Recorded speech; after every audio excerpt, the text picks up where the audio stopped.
गुरु जिनका नाम है, घट के भीतर धाम। सतगुरु जिनका नाम है, घट के भीतर धाम। ऐसे सद्गुरु दाता को बारंबार प्रणाम, बारंबार प्रणाम। गुरु को कीजय बंदगी, कोटि कोटि प्रणाम। कीट न जाने भृंग को, गुरु कर ले आप समान। गुरु कर ले आप समान। मेरे नजर में यूं ही आया है, मेरे नजर में यूं ही आया है। करके कृपा कृपा सतगुरु ने, करके कृपा कृपा सद्गुरु ने घट के बीच लखाया है। मेरे नजर में यूं ही आया है, मेरे नजर में यूं ही आया है। करके कृपा कृपा सतगुरु ने, करके कृपा कृपा सद्गुरु ने घट के बीच लखाया है। मेरे नजर में यूं ही आया है, मेरे नजर में यूं ही आया है। कोई कहे हल्का, कोई कहे भारी, कोई कहे हल्का, कोई कहे भारी। कोई सब जग मर्म भुलाया है, कोई कहे हल्का, कोई कहे भारी।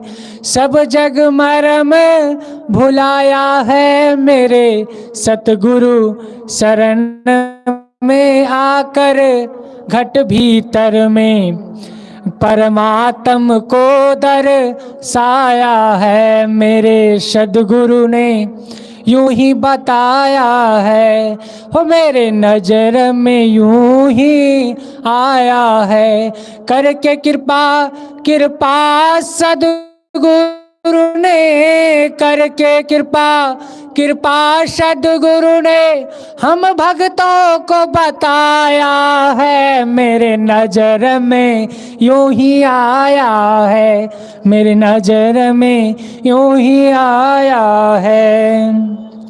ब्रह्मा विष्णु महेश्वर हारे, ब्रह्मा विष्णु महेश्वर हारे। नेति नेति कोई पार नहीं पाया है, ब्रह्मा विष्णु महेश्वर हारे। कोई कोई नहीं पार पाया है, मेरे नजर में यूं ही आया है।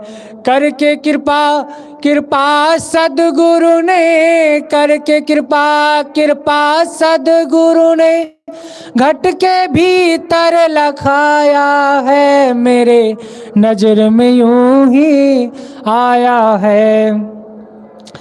शारद शेष सुरेश कहत है, शारद शेष सुरेश कहत है। नेति नेति कही गाया है, शारद शेष सुरेश कहत है। नेति नेति कही गाया है, मेरे नजर में यूं ही आया है, मेरे नजर में यूं ही आया है। करके कृपा कृपा सद्गुरु ने करके कृपा सद्गुरु ने घट भीतर में लखाया है, मेरे नजर में यूं ही आया है, मेरे नजर में यूं ही आया है। कहत कबीर सुनो भाई साधो, कहत कबीर सुनो भाई साधो, बिरले जन कोई पाया है, बिरले जन कोई पाया है, मेरे नजर में यूं ही आया है, मेरे नजर में यूं ही आया है। करके कृपा सद्गुरु ने करके कृपा सद्गुरु ने घट के भीतर लखाया है, मेरे नजर में यूं ही आया है, मेरे नजर में यूं ही आया है। बोलिए संत सम्राट सद्गुरु कबीर साहिब की जय, भक्त भगवान की जय, आज के आनंद की जय, सतसंग कथामृतपाण महात्म की जय। तो हमसे तो भजन आप सब सुन लिए कि मेरे नजर में यूं ही आया है। कहते हैं तीर्थ गए तो एक फल, तीर्थ गए तो एक फल, और संत मिले फल चार। तीर्थ जाने से कितने फल मिलते हैं? एक फल। और संत मिले अनेक फल, और सतगुरु मिले तो मोक्ष फल मिलता है। कहें कबीर विचार, तीर्थ आने से फल एक फल मिलता है। कौन सा फल मिलता है? तीर्थ में जाने से कौन ऐसा फल है जो मिलता है? तीर्थ में जब हम जाते हैं तो सबसे पहला फल है क्या? अब जाने वालों के ऊपर भी निर्भर करता है, ये भी बात है।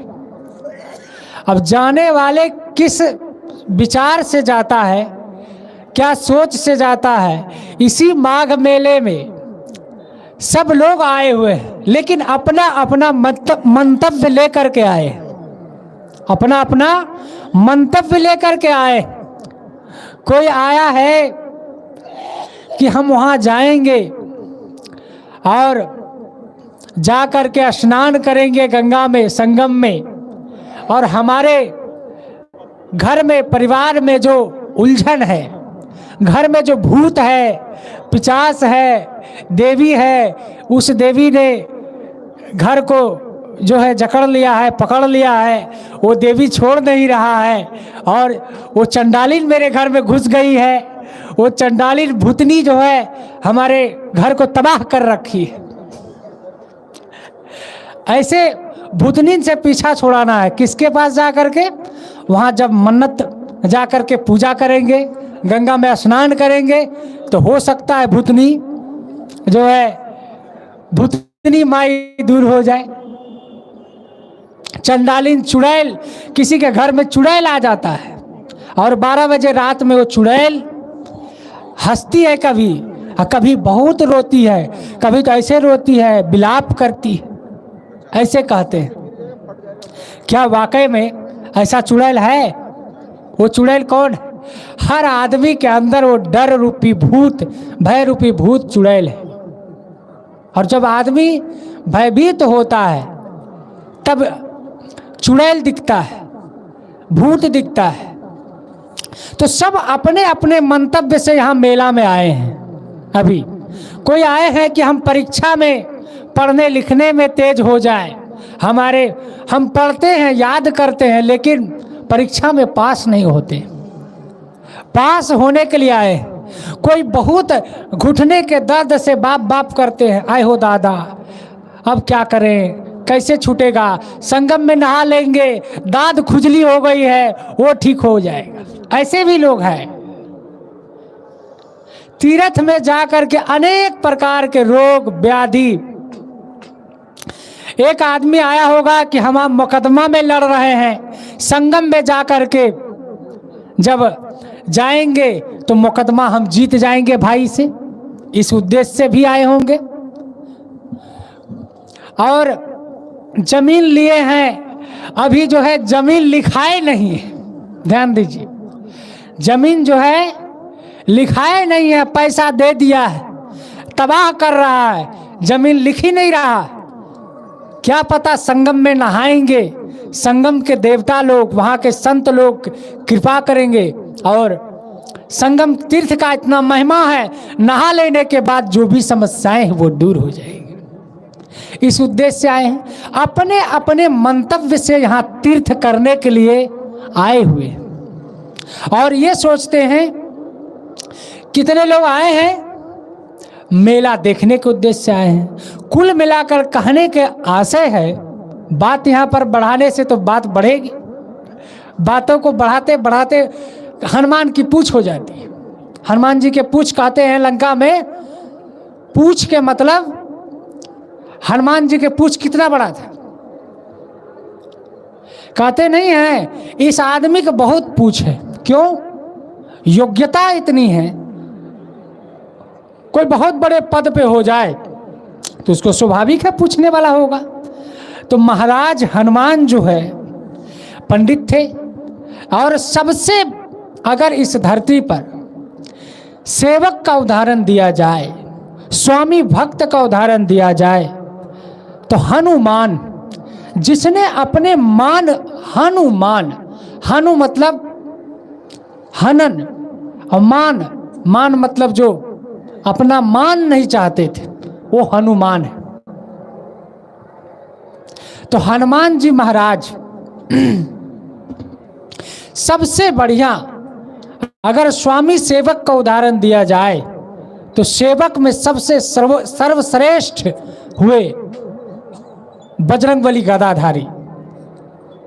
सब कहते हैं कि बजरंगबली की जय, बजरंगबली की जय। और जब एक बच्चे बहुत बार मेरे पास संयोग से आए, हम जहाँ रहते हैं आश्रम में, तो कहे कि क्या पहने हो ये, मैंने पूछा तो उन्होंने कहा कि ये बजरंगबली है। मैं कहा अच्छा, कहे क्या करते हो, पहने क्यों हो, कहे मैं बजरंगबली का भक्त हूँ। मैं कहा कि यदि गदा लेकर के निकल जाओ रात में तो कहे तब क्या, तब तो डर लगेगा। तो बच्चे को मैंने कहा अगर गदा लेकर के निकल जाए तो गदा का भार ही नहीं सह पाओगे, ये छोटा सा बजरंगबली अभी सीने में रखे हो। तो बच्चों का भाव था। मैं कहा कि ये बजरंगबली का क्या करते हो, कहे पूजा करता हूँ, और जब जब डर लगता है, भय लगता है, तब करता हूँ जय हनुमान ज्ञान गुण सागर, जय कपीस तिन्ह लोक उजागर। तो सब भूत भाग जाता है। हम अपने बच्चे की बचपना की बात बताओ, मैं ऐसे ही एक बार खेत खलियान जो होता है गया, हमें भी डर लगा, रात के 10-11 बज गए थे। हम भी हनुमान भक्त, हनुमान जी को बहुत मानते थे। तो जैसे बांस जानते ना, बांस के बीटा, बांस के जो जहाँ रहता है पेड़, तो हम वहाँ से गुजर रहे थे। अब वहाँ खुरखार बांस में होता ही है, होने लगा, मेरा पत्थर सटक गया। अब कहे हम पार कैसे होंगे, तो मैं कहा था जय हनुमान ज्ञान गुण सागर, जय कपीस तिन्ह लोक उजागर। बस बांस हम पार कर गए, हनुमान जी आ गए। हनुमान जी किधर आ गए, हनुमान जी हृदय में आ गए। कौन हृदय में, अंदर में जो हनुमान है ना, अंदर वाला हनुमान, वो जग जाता है, भय फटने लगता है। किसी भी देवी का, देवता का जब विपरीत परिस्थिति में आदमी नाम लेता है, जब तीर्थ का नाम लेता है, चाहे किसी का नाम लेता है, तो उनको एक संबल मिलता, आधार मिलता, उनके ही अंतःकरण से, आत्मा से उनको साहस उत्पन्न होता है कि मैं, मन में क्या भाव है, हम हनुमान जी के प्रति या भगवान के प्रति क्या भावना रखते हैं? क्या रखते हैं कि ये रखते हैं कि हम जब उनका नाम लेंगे तो संकट में हमें वो क्या करेंगे। ये भावना हमारे अंदर पहले से है, पहले से उपस्थित है। ध्यान देने ये वाली बात है, हम पहले से ये मानते हैं कि हमारा ये भगवान, ये देवता मेरा रक्षा करेंगे। क्या करेंगे? रक्षा करेंगे। और जब हम विपरीत परिस्थिति में याद करते हैं तो हमें लगता है कि अब तो हम याद किए तो मेरे सामने साहस मिलने लगता है। वो हमारी ही आत्मा जो भयवृत्ति है, जो हमारे अंदर भय उत्पन्न हुआ था, अब हमारी आत्मा सिकुड़ रही थी और शरीर भी काम करना बंद कर रहा था। बस उसी समय हार्मोन्स है शरीर में, जैसे हम आप भयभीत होंगे बस आपकी सारी आत्मशक्ति कमजोर पड़ जाएगी। और भय को दूर करने के लिए जब किसी का नाम लेते हैं, जैसे आप अकेले हों घर में और 4 चोर आ जाए तो आपको भय होगा कि नहीं होगा? और आप अपने बेटे को कहें, रे फलनवा यहाँ आओ तो देखो तो, अब बेटा बोले हाँ माँ हम आ रहे हैं। अब देखो आपके हिम्मत 1 गुना से 4 गुना हो जाएगा। ऐसे ही है।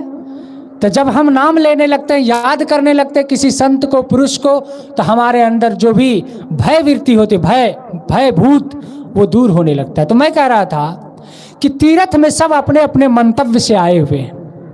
हम लोग कोई किसी देवता को मानते हैं, कोई किसी को मानते हैं, सब अपने अपने मत संप्रदाय को आस्था में रखते हुए यहाँ पर आए हैं।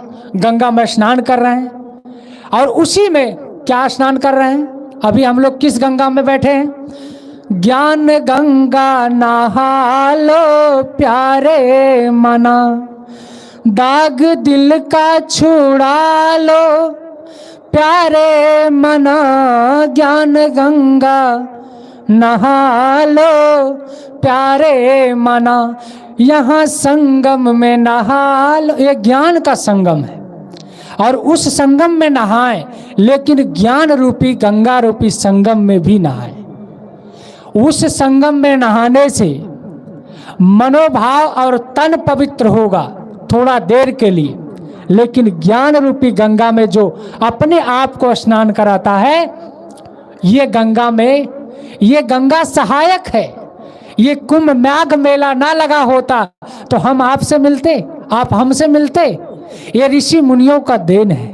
हमारे देश में ऐसे ऐसे उज्जैन, हरिद्वार, प्रयाग और भी जगहों में मेला लगते हैं, संत सम्मेलन होता है, जिसमें तमाम देश के लोग आते हैं और सब एक दूसरे से मिलते हैं, सौहार्द प्रेम का भावना से एक दूसरे, ये विराट परमात्मा का स्वरूप है, वो उसको देख रहे हैं, वो उसको देख रहे हैं, घूम रहे हैं ज्ञान का, सब अपने अपने गुरु के पास जा रहे हैं, अपना आस्था समर्पण कर रहे हैं। ये भारत में है, ऐसी व्यवस्था विदेशों में नहीं है, कम है, बहुत कम है, नगण्य रूप में।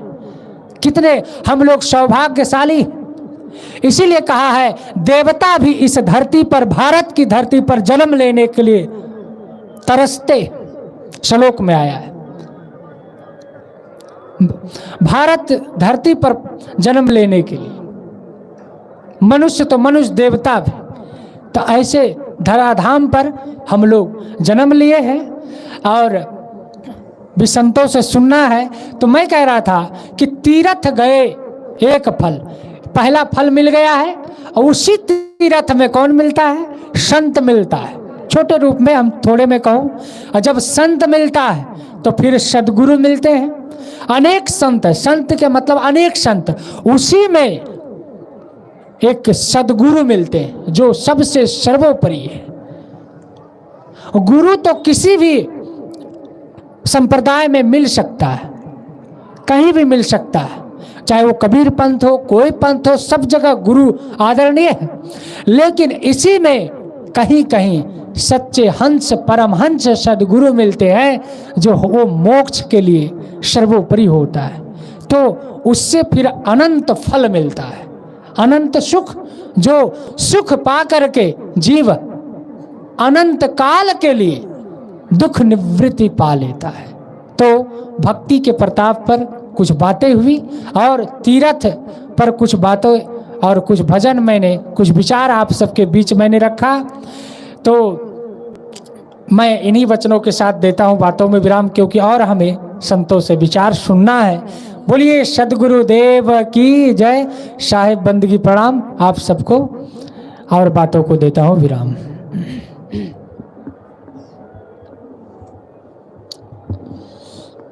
अभी हम लोग बहुत ही सुंदर विचार सुन रहे थे कि तीर्थ जो जाते हैं नहाने के लिए एक फल मिलता है।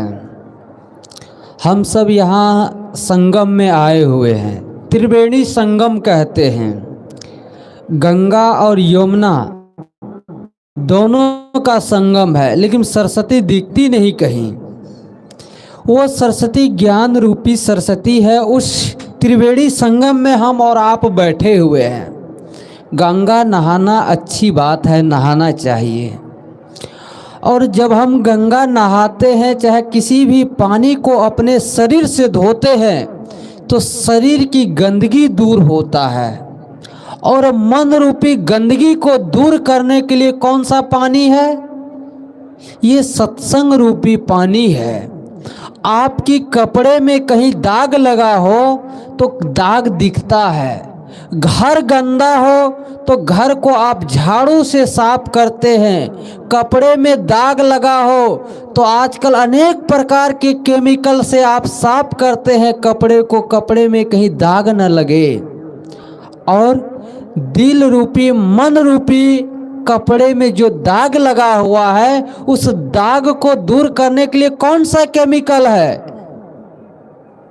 कोई केमिकल नहीं है। वो केमिकल है संतों और महापुरुषों की वाणी। जहां आपका मन को सुंदर बनाया जाता है, जहां आपका जीवन को सुंदर बनाया जाता है, जहां आपका कर्मों को सुंदर बनाया जाता है, ये तीर्थ स्थल है। इस संगम में नहाए और नहा कर जाए तो एक एक संकल्प लेकर चले जाए, आपका जीवन खुद तीर्थ बन जाएगा। आप संगम नहाने आए, आपकी मन की झगड़े दूर नहीं हुआ, आपके मन से राग द्वेष दूर नहीं हुआ, काम क्रोध दूर नहीं हुआ, लड़ाई झगड़े दूर नहीं हुआ, भाई भाई में प्रेम नहीं बढ़ा, सास बहू देवरान जेठान में प्रेम नहीं बढ़ा, तो ये सत्संग नहाने से क्या मतलब? ये तीर्थ जाने से क्या मतलब? तीर्थ वही जो बुरे तीर्थ जो वही जो आपको ताले मतलब आप तीर्थ जाए, नहाए और संकल्प ले कि आज हमें कोई भी गाली देंगे तो आज हम जवाब नहीं देंगे। देखिए आपका संगम नहाना आपका जीवन धन हो जाएगा। आप यहाँ से संकल्प लेकर जाए, तीर्थों की राजा प्रयागराज में आए हैं, और यहाँ से आज संकल्प लेकर जाए कि अगर घर में जाएंगे या बहू या बच्चे कोई भी कुछ कहेंगे तो आपस में आज हम लड़ेंगे। आज एक एक तीर्थों की वर्णन बहुत है। व्रत की माताएं लोग क्या बहुत व्रत रखते हैं, सोमवारी, मंगलवारी, बुधवारी और पता नहीं कितने व्रत रखती है। आप एक व्रत को जीवन में धारण कर लो तो आपका जीवन धन हो जाएगा। आप जब व्रत रखते हैं तो आप भोजन नहीं करते कि आज हमें नमक वाला चीज़ नहीं खाना है, ऐसे संकल्प लेते हैं। कई परिस्थिति में मैंने अपनी माँ को देखा, वो व्रत रखती थी, बूढ़ी थी, वो भूख से परेशान होती थी, फिर भी वो भोजन नहीं करती थी, भले वो पानी पी लेती थी। मैं कई बार कहता था माँ तुम खा लिया करो, तो नहीं आज हमारा व्रत है। तो भाई आप व्रत रखो, लेकिन असली व्रत रखो। आज संकल्प लेकर जाओ, हम सब संगम में आए हुए हैं, प्रयागराज में आए हैं, आज हमारा क्रोध का व्रत है। आज कोई भी कुछ करेंगे हम क्रोध नहीं करेंगे। आज हमारा लोभ का व्रत है, किसी भी आदमी को किसी भी चीज को देखकर आज लोभ नहीं करेंगे। देखिए आपका जीवन धन हो जाएगा। लेकिन अन्न को तो त्याग किए, मन विकारों में डूबा हुआ है, तो बंधुओं वो तीर्थ किसी काम का नहीं है। चाहे एक जन्म नहीं 7 जन्म गंगा नहा लो तो कुछ नहीं होगा। नहाओ मन की पवित्रता के लिए, साथ साथ शरीर की गंदगी को दूर करते हो तो मन की भी गंदगी को दूर करना चाहिए। मन की गंदगी कहीं दूर नहीं होगा, ये सत्संग रूपी, कथा रूपी, भजन रूपी, से आपकी मन की गंदगी दूर होगा। एक एक व्रत रखो, जीवन धन हो जाएगा। काम की व्रत, क्रोध की, लोभ की, मोह की, अहंकार की, इसको आज जीवन में धारण कर लो तो जीवन धन हो जाएगा। लेकिन ऐसा कहाँ रखते हैं। तो आगे हम विचार सुनते हैं संत श्री करमचंद साहब जी से। मैं आपसे निवेदन करता हूं कि आप अपने कल्याणकारी विचारों से हम लोगों को लाभान्वित करने की कृपा करें। संत श्री करमचंद साहब जी।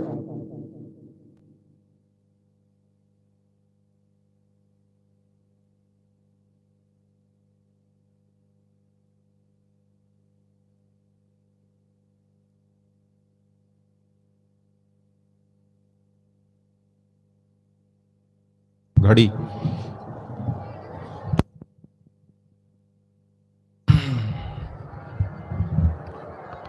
बोलिए सदगुरुदेव की जय।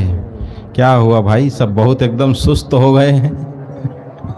थोड़ा तेजी से जयकारा लगाएं। बोलिए सदगुरु कबीर साहब की जय, संत समाज की जय, तीर्थराज प्रयाग की जय। धन्यवाद पूजनीय साहेब जी, अर्चनीय वंदनीय संत समाज, धर्म प्रेमी सज्जनों और माताओं, इस कबीर पंडाल में आप सबका स्वागत है।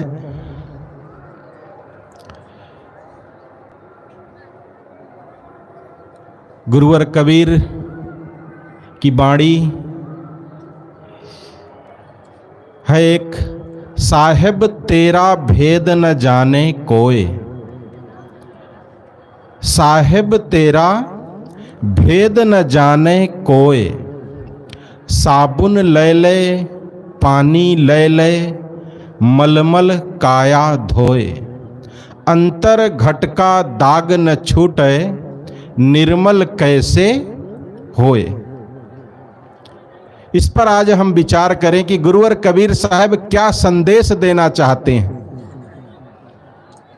अगर एक शब्द में कहें तो गुरुवर कबीर साहब यही कहना चाहते हैं कि पानी और साबुन आपके बाहर के मैल को धोता है और सत्संग तुम्हारे अंतःकरण के मैल को धोता है।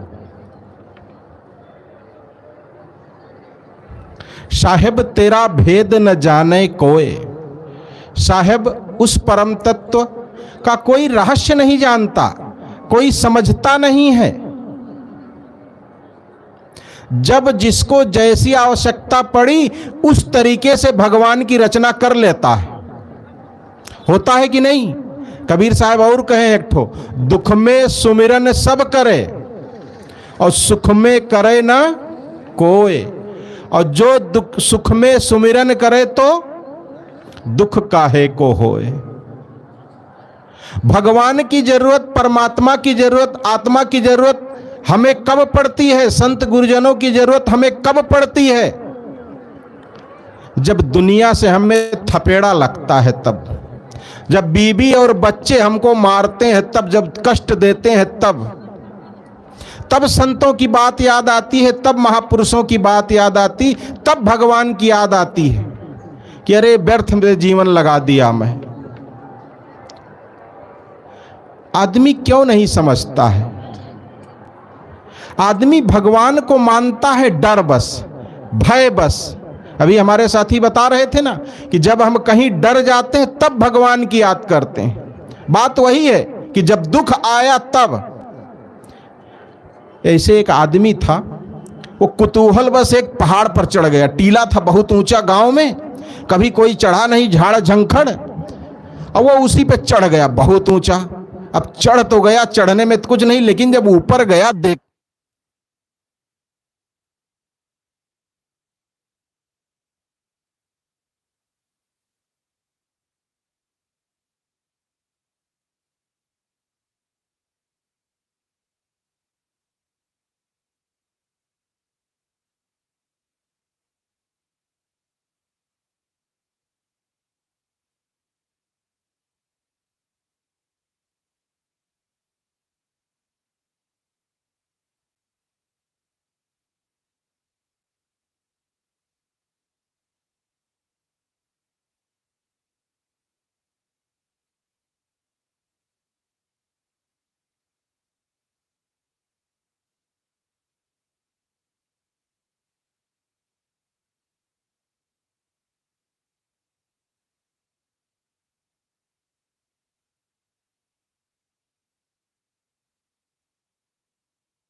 निकल गया, हेलो देखो आ गया। माइक का प्राण निकल गया था, इसका तो आ गया बंधु, लेकिन हम सबका जब निकलेगा तो बहुत मुश्किल है। मुश्किल क्या, आएगा ही नहीं। हाँ, तो मैं कह रहा था कि आदमी जब परेशानियों में घिर जाता है, दुखों से घिर जाता है, तब भगवान और परमात्मा की याद करता है। इसी प्रकार एक आदमी, एक लड़का, एक नवयुवक ऊंचे टीले पर चढ़ गया। अब चढ़ तो गया, लेकिन अब उसे वहां जाने के बाद जब नीचे देखा, आए मैं इतना ऊपर आ गया, उतरूंगा कैसे? अब कहीं सरक गया, पैर फिसल गया, तब तो हमारी हड्डी पसली भी नहीं मिलेगी। अब वो डर लगने लगा, कैसे उतरूं, कैसे बचूं, कहां जहामत मोल ले लिया मैं, फालतू में देखने के लिए चढ़ गया, इस पर क्या है। अब झाड़ झंखाड़ चढ़ तो गया, लेकिन उतर नहीं पा रहा है। अब जब उतर नहीं पा रहा है तो भगवान की याद करता है। अब कौन भगवान की याद करे? तो कहता है, हे टीला के देवता, हे टीला के देवता, हेलो, अगर मैं यहां से सकुशल उतर गया तो 100 साधु और ब्राह्मण को खिलाऊंगा, ऐसा करो हमें सकुशल उतार दो बस। हिम्मत आया, चलो भगवान की प्रार्थना किया, इस देवता को मनाया, और 100 साधु और 100 ब्राह्मण को खिलाने के लिए कहा हूं, तो अब तो शायद उतार ही दें। चलो प्रयास करता हूं, और उतरा। उतरने का प्रयास किया तो देखा आधा उतर आया। अब आधा उतर आया, वो तो सोचता यार 100 साधु और 100 ब्राह्मण ज्यादा नहीं है। कहता, हे टीला के देवता, क्षमा करना, 100 साधु और 100 ब्राह्मण बहुत ज्यादा होते हैं। ऐसा करूंगा कि 50 साधु और 50 ब्राह्मण खिला दूंगा। अब और नीचे आया तो देखता है, मैं तो बहुत आ गया, ये 50 भी बहुत ज्यादा होता है। तो कहता, टीला के देवता क्षमा करना, 50 तो नहीं, मैं 10 साधु और 10 ब्राह्मण खिला दूंगा। और उतरा और नीचे आया, फिर कहता 10 भी ज्यादा होता है यार, अच्छा खासा मैं घूम रहा था, फालतू में चढ़ गया इस पर। अब 10 साधु को कहां से खिलाऊंगा मैं? घर में जाऊंगा उल्टा सीधा डांट पड़ेगी हमको, कहां से तुम 10 साधु, कहां से व्यवस्था होगी। कहा, टीला के देवता क्षमा करना, मैं 1 साधु और 1 ब्राह्मण खिलाऊंगा।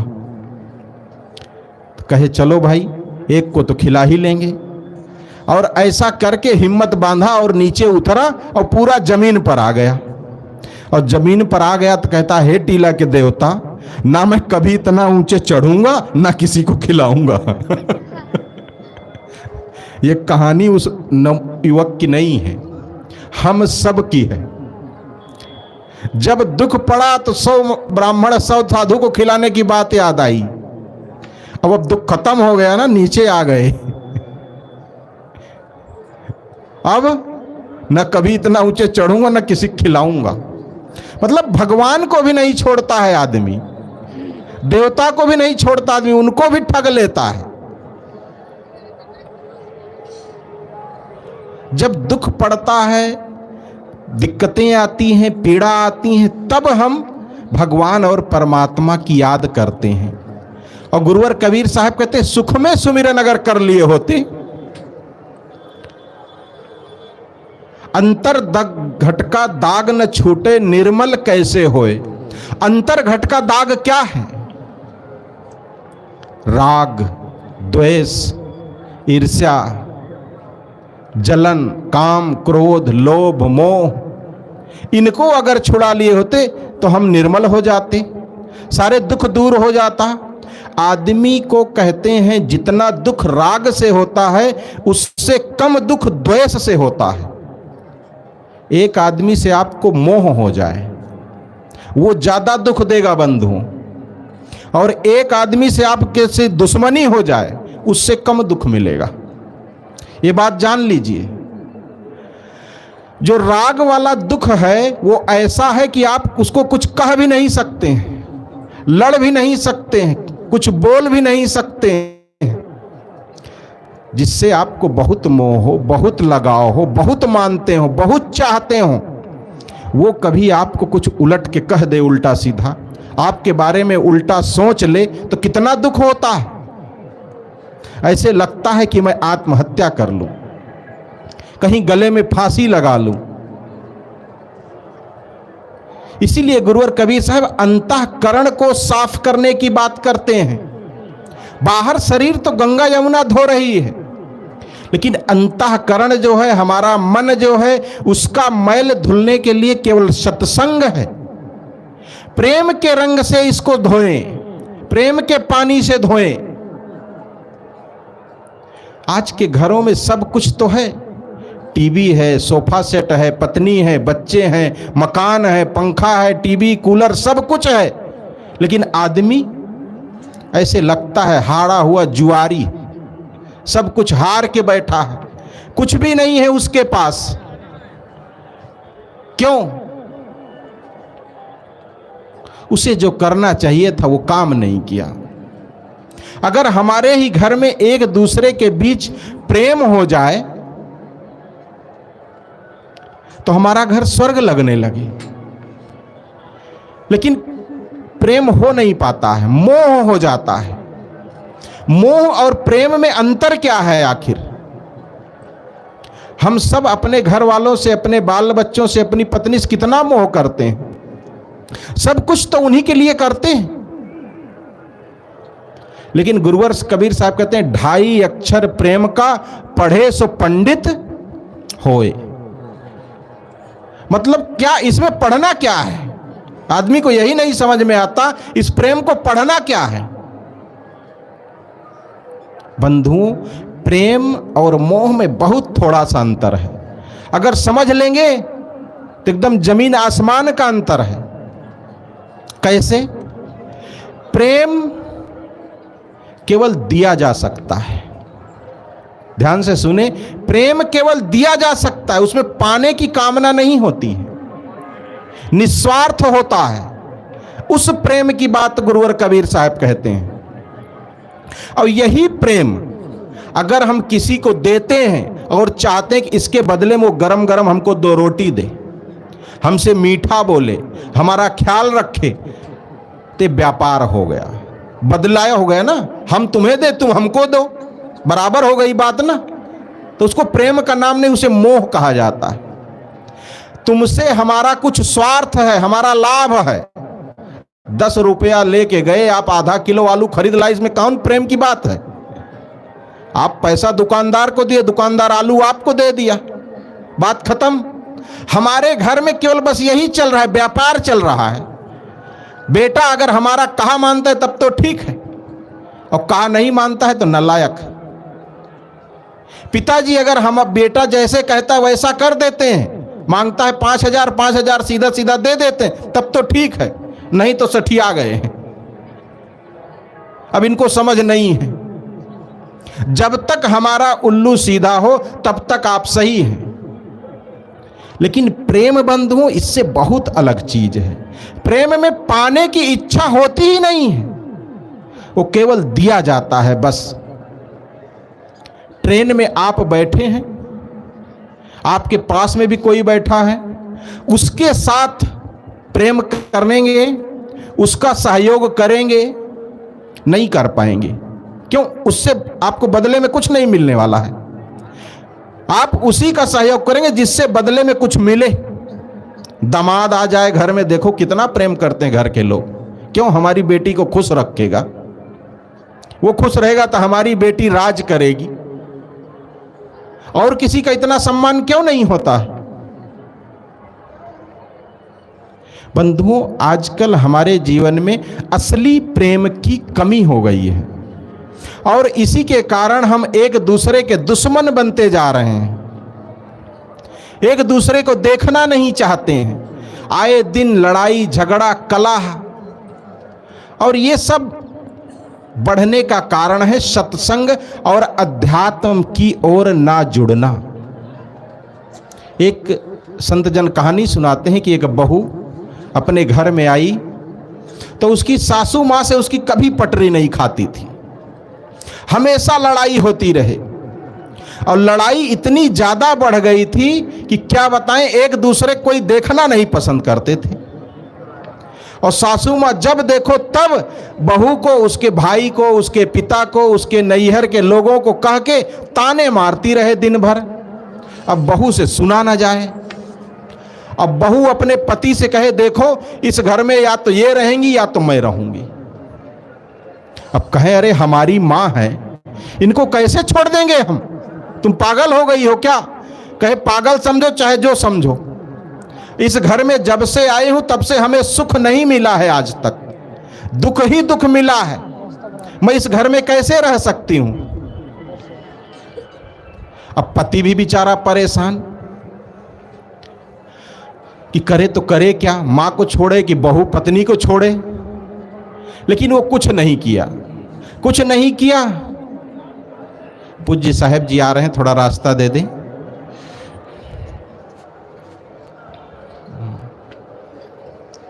बोलिए सद्गुरुदेव की जय।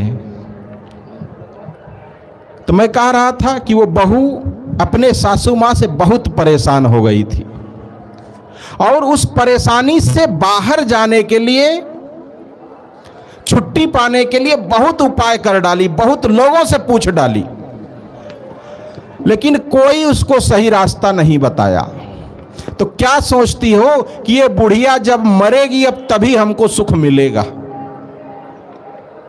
अब वो सबसे यही पूछे कि ये बुढ़िया कैसे मरेगी, कि ये बुढ़िया हमारे रास्ते से हट जाए, सासू मां रास्ते से हट जाए और हम पकड़े भी ना जाएं।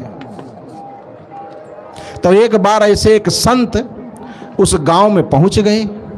अब संत तो जानते ही है, चलते फिरती दुकान होती है उनकी, सबकी समस्याओं का समाधान करने वाले। तो वो उनके पास पहुंच गई। जब भीड़ खत्म हो गई तो संत के पास जाके कही कि महाराज हम अपनी सासू मां से बहुत परेशान हो गए हैं और अब उनसे छुट्टी तभी मिलेगी जब तक वो मरेंगी नहीं। अब कोई ऐसे उपाय बताइए कि बुढ़िया रास्ते से हट जाए और हम राज करें, हम भी सुख देखें। सुख होता कैसे? जब से इस घर में आए हैं 3 साल 4 साल हो गया और अभी तक सुख नहीं मिला। बंधुओं, कहानी ध्यान से सुनेंगे, कहानी हम सब की है और हम सब के घर की कहानी है ये, और हम सब के काम आने वाली है। तो महात्मा भी बड़े असमंजस में पड़ गए कि ये बहू को कैसे लाइन पर लाएं आखिर। महात्मा ने कहा कि देखो बेटी, ये कुर्सी ले लें, इधर है, यहां पर है।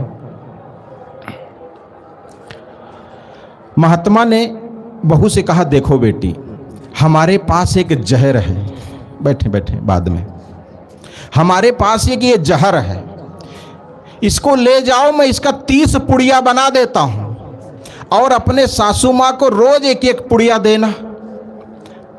और धीरे धीरे जब 30 पुड़िया तुम दे दोगी अपने सासू मां को, रोज पिला दोगी भोजन में मिला के, दूध में मिला के, तो तुम्हारे सासू मां का शरीर धीरे धीरे गलना चालू हो जाएगा और ऐसे गल जाएगा कि तुमको पता भी नहीं चलेगा किसी को कि तुम मारी हो कि कौन मारा है उनको और कैसे इनका शरीर छूटा, कोई जांच भी तुमको नहीं पकड़ पाएगी। महात्मा की बात बहू को समझ में आ गई। कोई तो मिला हमको रास्ते में सहयोग करने वाला। कहे लेकिन देखो बेटी, एक बात का ख्याल रखना, दवाई जब देना तो देने के बाद 1 महीना की एक खुराक दे रहा हूं तुमको, 1 महीना तक अपनी सासू मां की सेवा खूब करना। ऐसी सेवा करना कि गांव पड़ोस और मोहल्ला वालों को ऐसा लगे कि बहुत बहुत सेवा भावी थी, ये तो कभी मार ही नहीं सकती, इस पर कैसे शक किया जाए। इस बात का ख्याल रखना। 1 ही महीना की तो बात है, उसके बाद तो तुम राज करोगी। सेवा में कमी नहीं होने देना। रोज 1 गिलास गर्म दूध देना, पैर में गरम गरम तेल लगाना, नहाने के लिए गर्म पानी रख देना, गरम गरम नाश्ता देना, कपड़े धो देना, शरीर की मालिश कर देना और जो कहे सब कुछ हाँ कहना। अब बुढ़िया भी कही, जिस बुढ़िया को हम कभी फुटी आंख से भी नहीं देखे, बहू कही कि जिस बुढ़िया को हम कभी फुटी आंख से भी नहीं देखे उसको ये सब काम करना पड़ेगा। लेकिन कही चलो 1 महीना की तो बात है, क्या लगता है। अब वो दवाई लेके घर आ गई, जहर की पुड़िया धर ली कहीं छुपा के। शाम को जब खा पी करके जब सो गए तो आधा गिलास दूध ली और पुड़िया निकाली, उस दूध में मिलाई और चम्मच से हिलाई। अब हिला के लेके पहुंची सासू माँ के पास कि सासू माँ आपके लिए दूध। सासू माँ भी चौंक गई आए, जो कभी हमको पानी भी नहीं पूछी थी, आज दूध लेके आई है। क्या हो गया इसको? वो भी ऊपर से नीचे तक निहारती, इसको वही है कि कोई दूसरा है? कहीं तुझको क्या हो गया है आज? मैं कभी दूध पीती हूं? बच्ची लगती हूं तुमको? 2-4 बात उल्टा सीधा सुनाई, लेकिन क्या करे, बहू दूध रख के चली गई। वो भी कहीं चलो ला दी है तो पी लेते हैं। उठाई गिलास, घट घट पी गई। अब पी गई, थोड़ी देर बाद देखती सासू माँ लेटी है रात में, गरम गरम सरसों का तेल लेके पहुंची और पैर में लगाने लगी। वो भी डर गई, कौन बिल्ली हमारा पैर चाट रही है। पैर खींच ली अपना, तो देखती बहू कहीं, अरे इसको हो क्या गया है तुमको? हम अभी जवान है, बूढ़े नहीं हो गए, हमको बूढ़ा मत समझना। तुम्हारे ऐसे को अभी हम कंधा पर बैठा के लेके घूम सकते हैं, हमें पैर दबाने की जरूरत नहीं है। कौन सा नाटक है तुम्हारा? कोई चाल होगी। और पैर खींच ली रजाई के अंदर, लेकिन फिर बहू नहीं मानी और पैर पकड़ के ठीक से खूब तेल लगाई। अब पकड़ ली भाई, तो क्या करें, अब कितना भागें? अब ये क्रम 1 दिन 2 दिन 3 दिन 4 दिन 5 दिन तक जब लगातार चला, तो सासू माँ को लगता है हम ही में कुछ कमी थी। का हो, हमारी बहू तो इतनी बढ़िया है, इतना सेवा कर रही, सब कुछ करती, हम ही इसके सासू ससुर, इसके मम्मी पापा, इसके भाई को उल्टा सीधा कहते थे, इसीलिए लगता है नाराज थी। 2-4 दिन से देखो हम कहना बंद कर दिए, इतनी सेवा कर रही है। हम तो कभी सोचे भी नहीं थे हमारी बहू हमको कभी पानी पूछेगी। अब नहाने के पहले देखो पानी रख देती है, सब कुछ हेल्प कर देती, इतना कर रही। इतनी अच्छी बहू मिल जाए तो क्या पूछना। वो भी थोड़ा धीरे धीरे ढील होने लगी। और दवाई दे, आप आगे आ जाएं, इधर आ जाएं, थोड़ा पीछे हो जाएं साहब आप। एक गद्दा बिछवा दो इधर, नयन निर्मल, इधर कमरे में है गद्दा भैया। अब सासू माँ को जब 15 दिन दवाई मिल गई, तब उधर बहू देखती है कि 15 दिन की खुराक तो हो गई, 15 दिन और बचा है, किसी प्रकार ये भी निपट जाए, फिर छुट्टी पाए इस बुढ़िया से। अब उधर बूढ़ी माता जी सोचती हैं कि हम ही में कुछ गलती थी। बहू देखो रोज हमको दूध देती है, बच्चे की तरह हमारी सेवा करती है, हमको गरम गरम भोजन देती है, हमारा ख्याल रखती है, पानी गरमाती, सब कुछ करती है। हम ही लगता है कुछ गड़बड़ थे, कुछ गलत थे। अब सासू माँ कहीं भी बाहर जाएं, मेला बाजार, तो अपनी बहू के लिए कुछ भी खाने के ले आएं, कभी उसके बाल में लगाने वाला ले आएं, कभी कुछ बटन ले आएं, कभी कुछ, महिलाओं को तो जानते ही हैं, ले आवे और अपने बहू को दे दें, उसके बच्चे के नाम लेकर के पुकार के। अब उसको बहू को भी अच्छा लगने लगा, सासू माँ इतना हमारा ख्याल रखती हैं, हम तो इनको मारने का प्लान बना रहे हैं, ये हमको समझ रहे हैं कि हम इनके बहुत बड़ी सेवा कर रहे हैं। कितनी धोखे में। चलो 5-6 दिन और बचा है, उसके बाद तो राम नाम सत्य है, छुट्टी मिलेगी, कर लो जो करना है। अब करती रही, करते करते 25 दिन बीत गया। 25 दिन तक जब दवाई पूरा खिला चुकी, अब देखती है मात्र 5 पुड़िया और बची है। और इधर सासू माँ सोचती हैं कि इतनी बढ़िया अगर बहू मिल जाए किसी को, आस पड़ोस में जब कभी बैठें तो दूसरों के साथ चर्चा करें कि हमारी बहू जैसे भैया तो किसी की बहू नहीं होगी, इतनी बढ़िया बहू भगवान सबको दे। हम ही शुरू में थोड़ा नहीं समझ पाए, जो उल्टा सीधा इसके घर वालों को कह देते थे और उसी में थोड़ा तना तनी रहती थी। और देखो हम कहना बंद कर दिए और वो भी समझ गई। अब इतना बढ़िया ख्याल रखती कि क्या बताऊं, बहू नहीं हमको तो लक्ष्मी मिल गई है। और घर आई, जितना चाबी का गुच्छा रखी थी उठाई, कहीं बहू ये ले, आज से ये घर तेरा। बहू को सारा गुच्छा, जितना चाबी का धन दौलत जितना धरी थी, सब बहू को पकड़ा दी और कंधे पे हाथ धर के लेके गई। देख यहाँ पर ये गहना रखा है, यहाँ पर ये ताय मूंद के रखा है, ये ढका है, सब दिखा दी उसकी। और आज से तू इस घर की मालकिन है, तू देख, तू अपने हिसाब से जहां मन चाहे वहां रख ले, हमें 2 रोटी तू दे देना, हम खा के पड़े रहेंगे, बस हमारी जिंदगी ऐसे कट जाएगी। अब हमें कुछ नहीं चाहिए, हमसे शुरू में बहुत गलती हुई, तुमको उल्टा सीधा कहे उसके लिए बुरा मत मानना बेटी। अब इतना जब बहू, सासू माँ बहू को कहीं, तो बहू को लगा कि 4-5 दिन की तो बात है, 4-5 दिन बाद तो स्वर्ग सिधार जाएंगी। अब ये जब मर जाएंगी तो ये घर कैसे लगेगा हमको? ये जब सब कुछ हमको सौंप दे तो बगल मरने की क्या जरूरत? ये इतना बढ़िया हो गई हैं, अभी इतना हमारा ख्याल रखती हैं, गांव घर में प्रशंसा करती हैं, और सारा मालिकाना हमको सौंप दी। अब ये नहीं रहेंगी तो मैं अकेले इस घर में करूंगा क्या, इस सुनसान भूत बंगला में? ये तो हमको काटने का दौड़ेगा, और जिंदगी भर का ये पाप कि मैंने अपने सासू माँ की हत्या की। उसको कुछ समझ में नहीं आया कि करूं क्या अब, लेकिन देखती है तो पुड़िया तो खत्म होने वाली है।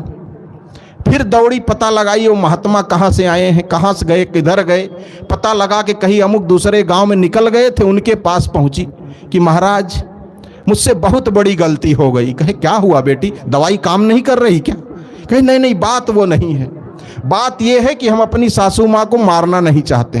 कहे आए तुम जिंदगी को मजाक समझ ली, मारना नहीं चाहती हो? कितना दवा खिलाई हो?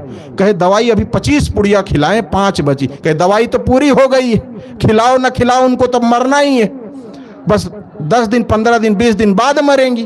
कहे नहीं महाराज, ऐसा कभी नहीं हो सकता है, अभी हमारे घर में एकदम पूरा स्वर्ग जैसे लगता है हमको, इतना बढ़िया घर हो गया है कि क्या बताऊं। हम सासू माँ को मार देंगे तो हम कैसे रहेंगे उस घर में? हम जिंदगी भर का ये पाप लेके नहीं जी पाएंगे, कैसे भी करके आप बचाइए, कोई दवा दीजिए, कुछ भी करिए। और पैर पकड़ के रोने लगी महात्मा के। महात्मा उसके सिर में एक चाटा मारते हैं, पगली मैंने जहर नहीं दिया था, रोज अगरबत्ती सुलगाता हूं ना, उसी की राख थी, वही पुड़िया बांध के तुमको दे दिया था। तुम्हारी सासू माँ मरेंगी नहीं, जा तू राज कर अपने घर में। बहू तो आश्चर्य रह गई कि जो अभी 25 दिन पहले महात्मा के पास ये भाव लेकर के आई थी कि हम अपनी सासू माँ को मारना चाहते हैं, कैसे भी करके अपने रास्ता से हटाना चाहते हैं, ये महात्मा ने हमारे हृदय को इतना परिवर्तित कर दिया कि हम आज उस सासू माँ के रो रहे हैं, उनके जिंदगी की भीख मांग रहे हैं। और देखती है तो महात्मा ने कुछ होने ही नहीं दिया है उनको। कोई महात्मा कोई जहर की पुड़िया देंगे? महात्मा, संत महात्मा हमारे घर को स्वर्ग बनाते हैं। क्या ऐसी प्रॉब्लम हमारे घर में नहीं है? हम किसी की सास नहीं है क्या? हम ऐसा व्यवहार नहीं कर सकते अपने घर में? हम सब के घर में कुछ तनातनी रहती है, बस कमी है तो बस यही सेवा की। अगर बहू सास की सेवा करने लग जाए और सास बहू का ख्याल रखने लग जाए, तब कभी कोई किसी को मारने को सोचेगा? कभी लड़ाई होगी उस घर में? हम सब इस चीज से परेशान हो चुके हैं बहुत ज्यादा, और कोई समाधान नहीं निकला। लेकिन एक संत दरबार ही है, संत स्नान ही है, ज्ञान गंगा ही एक ऐसा स्नान है जो आपके घर को मरने से बचा सकता है, आपको पाप लगने से बचा सकता है। तो बंधुओं, हम अपने अंतःकरण को धोएं। देखो, झूठा प्रेम की बहू 25 दिन तक झूठा प्रेम की ना, दिखावे की सेवा, और उसी में उसका घर स्वर्ग बन गया। तो हम लोग अगर सच्चा प्रेम कर ले तो कितना बढ़िया बन जाएगा। जब 25 दिन में इतना वो परिवर्तन कर सकती है, हम तो कई साल हो गए अपने घर में रहते, आज तक नहीं बना पाए। क्यों नहीं बना पाए? क्योंकि हमने केवल शरीर को धोया है। वो कहते हैं, कबीर साहब कहे ना, पानी ले ले साबुन ले ले, मलमल काया धोए, अंतर घट का दाग न छूटे, निर्मल कैसे होए। अंतर घट का दाग छुड़ाने के लिए सत्संग है। जब यहां बैठेंगे, यहां सुनेंगे, तब अंतःकरण साफ होगा। उस बहू का अंतःकरण साफ हो गया ना, जितना मैल था सब धुल गया और घर स्वर्ग में बन गया। तो कबीर साहब का ये पंक्ति याद करें कि साहेब तेरा भेद न जाने को। उस परम तत्व का, उस परमात्मा का कोई रहस्य नहीं जानता है। और आदमी बाहर अपने आप को साफ करके तेल फुले लगा के बाल जब हमारे सफ़ेद हो गए तो मैं काली डाई कर लेता है। उससे क्या सफ़ेद जवान हो जाएगा? वो अंदर से तो बूढ़ा ही रहेगा ना। अंदर से हमें जवान होना है। अपने मन को साफ करें, अंतःकरण को साफ करें, तभी हमारा जीवन बंधुओं अच्छा बन सकता है। बस इतना ही कहकर मैं अपनी बात को यहीं पर विराम देता हूँ। बोलिए सद्गुरुदेव की जय। अभी हम लोग बहुत ही सुंदर साहब जी द्वारा पारिवारिक संबंधित बहुत ही सुंदर बातें सुन रही थी। एक बार एक बहू से एक संत ने पूछा कि बहू ये बताओ सास का अर्थ क्या होता है। तो बहू ने संत से कहा, साहब जो बहू को सांस न लेने दे उसे सास कहते हैं, उन्हें सासू माँ कहते हैं। तो जो बहू को सांस न लेने दे उसे सासू माँ कहते हैं। ऐसा आप अपने घर को न बनाए, घर को स्वर्ग बनाए, घर को पवित्र बनाए। वो पवित्र ये सत्संग द्वारा होगा, संतों और महापुरुषों को विचारों द्वारा होगा, तब आपका घर आपका परिवार स्वर्ग बनेगा। तो बहुत ही सुंदर विचार सुन रहे थे। अब विलम्ब न करते हुए मैं निवेदन करता हूँ, संत पूज्य संत श्री कृपाशरण साहब जी, आप अपने कल्याणकारी विचारों से हम लोगों को लाभान्वित करने की कृपा करें। पूज्य श्री साहब जी।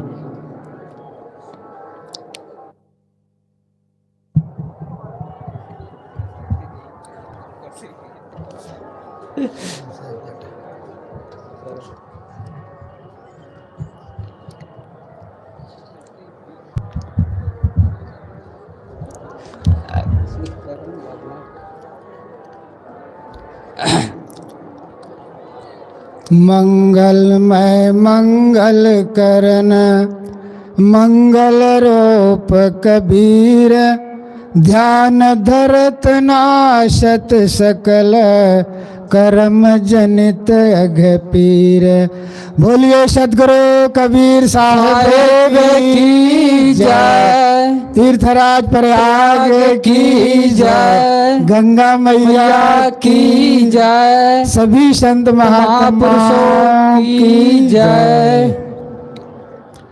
परम श्रद्धे पूज्यपाद श्री साहब जी, मुद मंगलमय संत समाज, आदरणीय धर्म प्रेमी बंधुओं, श्रद्धा मूर्ति देवियों, इस वसुंधरा में पलने वाले प्यारे प्यारे बच्चों, अभी हम लोग घर में परिवार में कैसे स्वर्ग हो इस पर चर्चा सुन रहे थे। आगे तो मैं रहा नहीं, लेकिन अंतिम मैंने सुना कि घर का वातावरण कैसे हो, परिवार कैसे स्वर्ग में हो, इस संदर्भ पे हम लोग सुन रहे थे। सद्गुरु कबीर साहब इस संदर्भ में वो कहते हैं, प्रेम पाठ का चोलना पहिर कबीर नाच, पानी दिनो ताश को जो तन मन बोले साज। सद्गुरु कबीर कहते हैं, प्रेम रूपी वस्त्र पहन करके नाचो, ये विश्व सत्ता उन्हें ही चमक देती है जो तन और मन और वचन से जो सच्चा होते हैं। स्वर्ग कैसे उतरेगा? सद्गुरु कबीर कहते हैं कि प्रेम का व्यवहार करने से ही घर में परिवार में स्वर्ग उतरेगा। सद्गुरु कबीर आध्यात्मिक दृष्टिकोण से वे वैज्ञानिक हैं, तार्किक दृष्टि से भी वे वैज्ञानिक हैं, हर दृष्टिकोण से वे वैज्ञानिक बात वे करते हैं। यहाँ साहब कहते हैं कि अगर घर को जन्नत बनाना है, घर को स्वर्ग बनाना है, तो क्या करना होगा? प्रेम का व्यवहार करना होगा। प्रेम का व्यवहार मतलब पति और पत्नी में प्रेम, भाई भाई में प्रेम, पड़ोसी पड़ोसी में प्रेम, सास बहू में प्रेम, ननंद भावज में प्रेम, पड़ोसी पड़ोसी में प्रेम। अगर प्रेम है तो निश्चित है घर में, परिवार में, समाज में, राष्ट्र में स्वर्ग उतरेगा। स्वर्ग का लाक्षणिक अर्थ है सुख, आध्यात्मिक अर्थ है स्व कहते हैं खुद को, गा कहते हैं गमन। आत्मा की ओर लौट आना ही जन्नत है, आत्मा की ओर लौट आना ही स्वर्ग है। बैकुंठ, कुंठा रहित ग्रंथ रहित मन का हो जाना, ये है बैकुंठ वास है। इस धरती के अलावा कहीं स्वर्ग नहीं है, न कहीं जन्नत है, न कहीं व्यस्त है, और न कहीं बैकुंठ है। वैसे धार्मिक पंडालों में स्वर्ग की खूब चर्चा होती है, लेकिन अगर देखा जाए इस धरती के अलावा कहीं आपको जन्नत, कहीं आपको स्वर्ग मिलने वाला नहीं है। आप हवाई जहाज से उड़ते रहिए, उड़ते रहिए, कहीं और छोर नहीं मिलेगा इस आकाश गंगा में, कहीं के सातवें तपक में, आसमान में स्वर्ग है। और सभी मत के लोगों ने अपना अपना स्वर्ग रिजर्व कर रखा है, और अपना अपना स्वर्ग में अपना अपना भगत को वहाँ रिजर्व करते हैं। सदगुरु कबीर साहब कहते हैं इस धरती के अलावा कहीं जन्नत, कहीं स्वर्ग नहीं। इसी धरती, इसी जमीन को हमें स्वर्ग बनाना है, अपने परिवार में स्वर्ग उतारना है। वो कैसे उतरेगा? परिवार में अगर प्रेम होगा तब। इसीलिए सदगुरु कहते हैं दुनिया बनी है दो जग, जन्नत इसे बनाए, बैकुंठ से भी सुंदर धरती को हम सजाएं। आज यह दुनिया दो जग बनी, इन्हें जन्नत बनाना है। बैकुंठ से कहीं सुंदर धरती को हमें सजाना है। यहाँ कहने वाला कह रहा है आज यह दुनिया दो जग बनी है। दो जग मतलब नरक बना हुआ है। नरक किसे कहा जाता है? जिस घर परिवार में कलह है, आपस में प्रेम नहीं है, भाई भाई में प्रेम नहीं है, पिता पुत्र में प्रेम नहीं है। चाहे आप जितना गंगा नहा लो, चाहे जितना मंदिर मस्जिद गिरजा घर में इबादत पूजा कराओ, घर को बनाए हो नरक, निश्चित है आपको जन्नत, आपको स्वर्ग मिलने वाला नहीं है। पहले अपने घर को जन्नत बनाओ, अपने घर को स्वर्ग बनाओ। वो घर में कब स्वर्ग उतरेगा? आज देखते हैं कि घर घर में कला, यहाँ तक दंपति में कला। इस संदर्भ मुझे एक बच्चा का उदाहरण याद आ गया। एक छोटा बच्चा था, अपने पापा से प्रश्न किया, पापा जी जब मैं हाथी को देखता हूँ तब मुझे बड़ा डर लगता है। अब पापा को उत्तर नहीं मिला, बच्चा फिर प्रश्न कर दिया, पापा जी आप किसको डरते हो? उन्होंने कहा, गजब उत्तर दिया, बेटा न मैं हाथी को डरता हूँ, ना सिंह को डरता हूँ, ना जहरीले सांप को डरता हूँ। यदि डरता हूँ तो तुम्हारी मम्मी को। दंपति में कला, कहाँ से जन्नत, कहाँ से स्वर्ग होगा? पहली बार जब दंपति आती है तब मित्र मंडली पूछती है, नई पीढ़ी की बात कर रहा हूँ, नई पीढ़ी में होता है जब नई दुल्हन आती है तो उनके मित्र मंडली पूछते हैं कि भाई साहब भाभी कैसी हैं? तो कहते हैं यार ना पूछो, वो तो हैं चंद्रमुखी चंद्रमुखी। दूसरे साल पुनः फिर पूछा गया कि भाभी कैसी? तो मित्र ने कहा यार ना पूछो, वो तो हो गई सूर्यमुखी। तीसरे साल मंडली ने फिर पूछी कि भाई साहब भाभी जी कैसी हैं? अरे यार पूछो ना, वो तो हो गई ज्वालामुखी। निवेदन है इन बहनों से, न ज्वालामुखी बने न सूर्यमुखी बने, चंद्रमुखी बन करके घर को जन्नत बनाओ। किसी समाज सुधारक ने बहुत सुंदर कहा, नारियों को चाहिए संतान को शिक्षित, संतान को धन से संपन्न बनाने के लिए वो लक्ष्मी का रूप धारण करें। नारियों को चाहिए संतान को शिक्षित करने के लिए वो सरस्वती का रूप धारण करें, और समाज में कुरीतियों और पाखंड को दूर करने के लिए दुर्गा का रूप भी धारण करना चाहिए। तो मैं कह रहा था कि दंपति में कला, कहाँ से स्वर्ग होगा? आज सारी संपन्नता है लेकिन अंदर अंदर विपन्नता, बाहर संपन्नता भीतर विपन्नता, बाहर सोना सोना भीतर सोना सोना। बाहर संपन्नता तो दिख रही लेकिन अंदर अंदर विपन्नता। आज आज मकान बनता जा रहा है, घर उजड़ता जा रहा है। बंधुओं, घर बनता है परिवार से और मकान बनता है ईंट और सीमेंट आदि से। आज घर में कला है, कहाँ से जन्नत और कहाँ से स्वर्ग होगा। इसलिए घर को जन्नत बनाओ, घर को स्वर्ग बनाओ। कब होगा? जब पति और पत्नी में प्रेम होगा।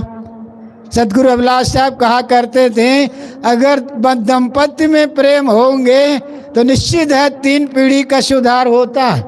पहली पीढ़ी जो बूढ़े माँ बाप की सेवा होगी, पति और पत्नी लड़ रहे हैं तो बूढ़े माँ बाप उस घर में रहना नहीं चाहेंगे। और आपस में अगर प्रेम है तो नई पीढ़ी को अच्छी सीख मिलेगी, अच्छे संस्कार मिलेंगे। और आपस का जो प्रेम से अपना तो सुधार है ही, कल्याण तो है ही। इस प्रकार अगर दंपत्ति में प्रेम होगा तो निश्चित है घर में जन्नत होगा। प्राय लोगों को भ्रम है कि अशिक्षा जहाँ होती है वहाँ कला है, दंपत्ति में। ऐसी बात नहीं है। जहाँ अच्छी समझ नहीं है वहाँ शिक्षित कहे जाने वालों के यहाँ दंपत्ति में कला होती है। इस संदर्भ में जज साहब का प्राय उदाहरण दिया करता हूँ। एक जज साहब अपने मित्र के साथ वो अपने आवास में वो आए। देखते क्या आए, छोटे छोटे बच्चे खेल कूद मचाए हुए हैं, कुछ महिलाएं हंसी मजाक कर रही हैं। जज और जज के मित्र को गाड़ी से उतरते देखते ही महिलाएं कहीं दुबक गई, बच्चे कहीं छिप गए। जज साहब अपने कमरा पे आए, कोट उतारने लगा। मित्र तो मित्र के हैसियत से बोलेगा ही। उन्होंने कहा, भाई साहब अभी महिलाएं आपस में खूब हंस बोल रही थी, कहाँ छिप गई? अभी बच्चे हंस बोल रहे थे, खेल कूद मचा रहे, कहाँ वो छिप गए? तो जज ने क्या उत्तर दिया, भाई साहब मजाल है मेरे सामने कोई बोल सके। मित्र तो मित्र हैं। उन्होंने कहा, घर को बना रखे हो शमशान और अहंकार गाड़ते हो। इतने में महिला हिम्मत बांध के आती है और कहती है, भाई साहब अपने मित्र को समझा दो, अपना जजपना को अपना कचहरी में छोड़ा, यहाँ कोई कायदी नहीं है। यहाँ इनके बूढ़े माँ बाप हैं, यहाँ इनकी पत्नी, इनके नन्हे मुन्ने बच्चे हैं। इस संदर्भ में जैन मुनि तरुण सागर कहा करते थे, अगर घर को जन्नत बनाना है तो कहा करते थे, अगर वाइफ को सुखी रखना है, अगर लाइफ को सुखी रखना है तो वाइफ को सुखी रखना पड़ेगा। अगर वो नाराज हो गई तो स्वर्ग के सारे दरवाजे बंद हो जाएंगे। इसलिए पत्नी के साथ प्रेम, अगर प्रेम है तो निश्चित है घर में स्वर्ग होगा। संपन्नता तो है, टीवी सेट है, डायमंड सेट है, सोफा सेट है, डिनर सेट है, मोबाइल सेट है, कंप्यूटर सेट है, सिर्फ माइंड अपसेट है तो कहाँ से जन्नत होगा, कहाँ से स्वर्ग होगा। पति और पत्नी में आपस में कला आश्चर्य होता है। विवाह का अर्थ क्या होता है? विवाह विशिष्टम वहनम, विशिष्ट ढंग से एक दूसरे को निभाना, लेके चलना, ये है विवाह का अर्थ। लेकिन आज नई पीढ़ी में क्या होता है, इसलिए बैंककारों ने अर्थ उधर दिया विवाह। पहले क्या होता है? वाह वाह, बीच में क्या होता है? आ, अंत में तवा। वाकई में यही है विवाह। अक्सर ये नई पीढ़ी में है। तो दंपत्ति में आपस का प्रेम। उन्होंने और बहुत सुंदर कहा, अगर घर में अगर जन्नत उतारना है तो घर में कैसे प्रवेश करो? जैसे जूता उतार करके घर में प्रवेश करते हो ना, ऐसे ही ये जो लेबल जो हमने लगा रखा है ना, डॉक्टर होने का, इंजीनियर होने का, प्रोफेसर होने का, वकील और जज होने का जो ये लेबल है ना, हमको झुकने नहीं देता है। वे कहते हैं इस लेबल को जूता की तरह दरवाजा में उतार चलो और कैसे प्रवेश करो? पुत्र बन के प्रवेश करो। घर में बूढ़े माँ बाप इंतजार कर रहे हैं, मेरा बेटा आया मुझसे कुशल मंगल पूछें। घर में प्रवेश करो तो पिता बन के प्रवेश करो। नन्हे मुन्ने बच्चे कब से इंतजार कर रहे हैं, मेरा पापा श्री आए, पिता श्री आए और मैं उनकी गोदी में बैठ कर के हंसूं बोलूं। घर में प्रवेश करो तो पति बन के प्रवेश करो। पत्नी बेचारी कब से बेसब्री से इंतजार कर रही हैं कि मेरा पति महोदय आए और मैं उससे मुस्कुरा करके बात करूं। हम तो थानेदार बन के घर में प्रवेश करते हैं, तो कहाँ से जन्नत और कहाँ से स्वर्ग होगा। इसलिए पति और पत्नी में आपस में प्रेम तो निश्चित है घर में जन्नत, घर में स्वर्ग रखा रुखाया है। और इसी तरह सास बहू में प्रेम अभी सुन ही रहे थे। आजकल प्रायः नेवला और सांप का बैर सास बहू में बना रहता है, तो कहाँ से जन्नत होगा। सद्गुरुदेव की जय। सास बहू में माँ और बेटी का रिश्ता होगा तो निश्चित है घर में स्वर्ग होगा। ये माताएं बहू के लिए खूब इंतजार में रहती हैं ना। जब बहू आती है तब बहू से कुछ दिन प्यार चलता है, उसके बाद टेंशन शुरू हो जाता है और इतना टेंशन बढ़ने लग जाता है कि घर का दरवाजा ही अलग हो जाता है। इसलिए माँ और बेटी का रिश्ता होना चाहिए। माँ और बेटी का रिश्ता जब होगा तो निश्चित है दरार नहीं पड़ेगा और घर में अपने आप जन्नत होगा।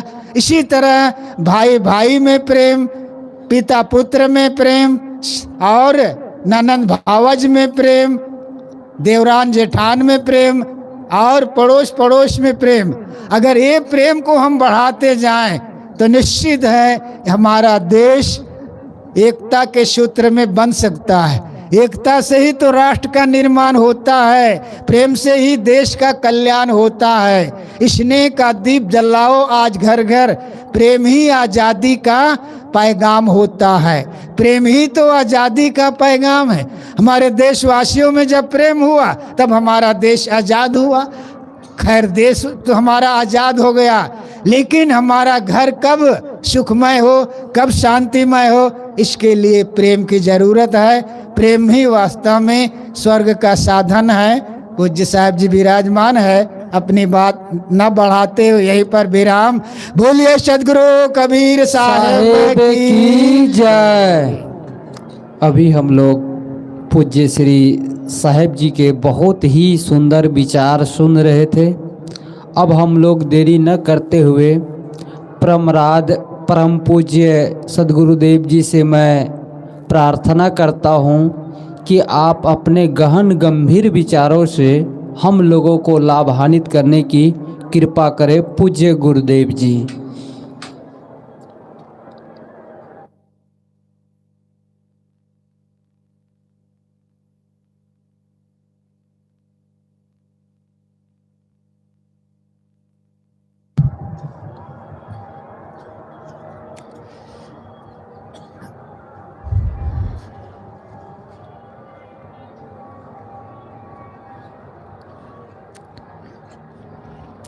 मुद मंगल में संत समाज, धर्म प्रेमी सज्जनों, श्रद्धा मूर्ति देवियों, घर का वातावरण सुखद कैसे बने, जीते जी घर में स्वर्ग सुख का अनुभव कैसे करें, इस विषय पर आप संतों के सुंदर विचार श्रवण कर रहे थे। जब मन में प्रेम होता है तब जो भी काम करते हैं हर काम पूजा बन जाता है। सदगुरु कबीर की वह साखी आप लोगों ने बहुत बार सुनी होगी। पोथी पढ़ पढ़ जगमुआ, पंडित भया न कोय, ढाई आखर प्रेम का, पढ़े सो पंडित होए। पोथियों को पढ़ते पढ़ते संसार के लोग मर मर कर दुनिया से विदा हो गए। परंतु पोथी पढ़ने वालों में कोई पंडित नहीं हुआ। सच्चा पंडित कौन होगा? जो प्रेम को पढ़ता है, अर्थात जो दूसरों से प्रेम पूर्वक व्यवहार करता है और जो भी काम करता है प्रेम से करता है। कबीर साहब की ये पंक्ति भी आप लोगों ने सुनी होगी, जह जह डोलूं सो परिक्रमा, जो कुछ करो सो पूजा, जब सोओ तो करो दंडवत, भाव मिटाओ दूजा। यदि मन के विचार सुंदर है, विचार निर्मल है, मन में किसी के लिए ईर्ष्या नहीं, द्वेष नहीं, बैर विरोध नहीं, छल कपट नहीं, अहंकार नहीं, ईर्ष्या नहीं है, प्रेम है, सेवा है, सद्भावना है, करुणा है, दया क्षमा का भाव है, तो ऐसा सुंदर मन लेकर के कहीं भी जाओगे तो मानो तुम भगवान की परिक्रमा कर रहे हो। लोग मंदिर जाते हैं, वहाँ किसी महापुरुष की मूर्ति होती है, उसके दर्शन करते हैं, उसकी पूजा करते हैं, फिर मंदिर की परिक्रमा करते हैं।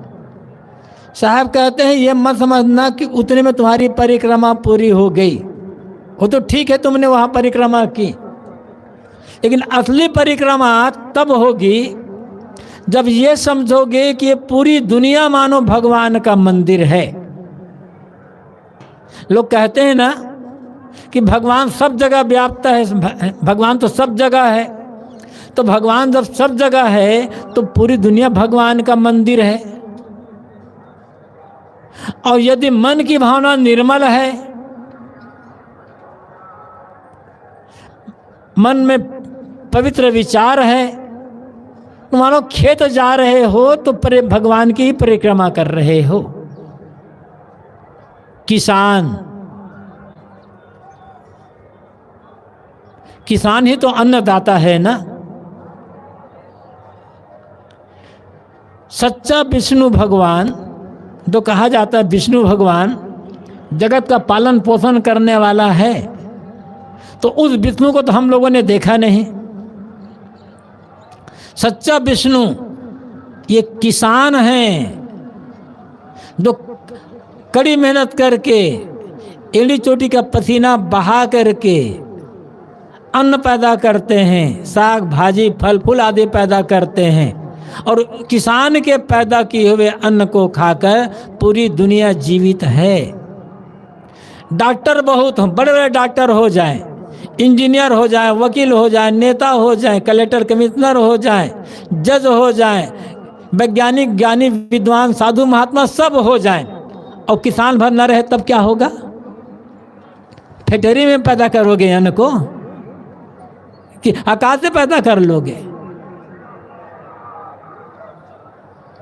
सबको जिलाने वाला,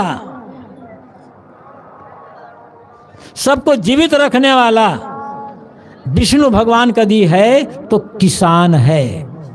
दुर्भाग्य से उसी किसानों का सब जगह अनादर और तिरस्कार किया जाता है। किसानों की बात लोग सुनना नहीं चाहते, ध्यान नहीं देना चाहते। उसी किसान का अन्न खा करके सब जीवित हैं और आगे भी जीवित रहेंगे। तो किसान अन्न, और यदि मन के विचार निर्मल है तो खेत जा रहे हो मानो भगवान की परिक्रमा कर रहे हो,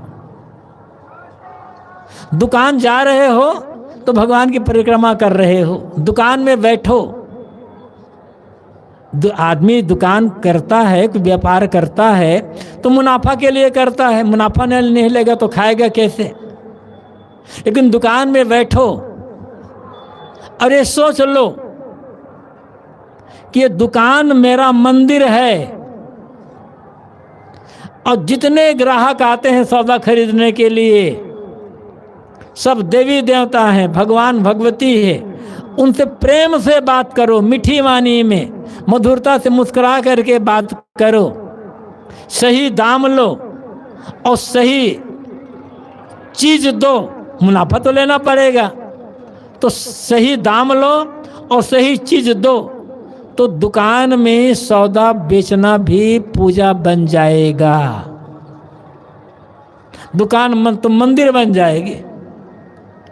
तब प्रेम होगा, तब भगवान की असली पूजा होगी।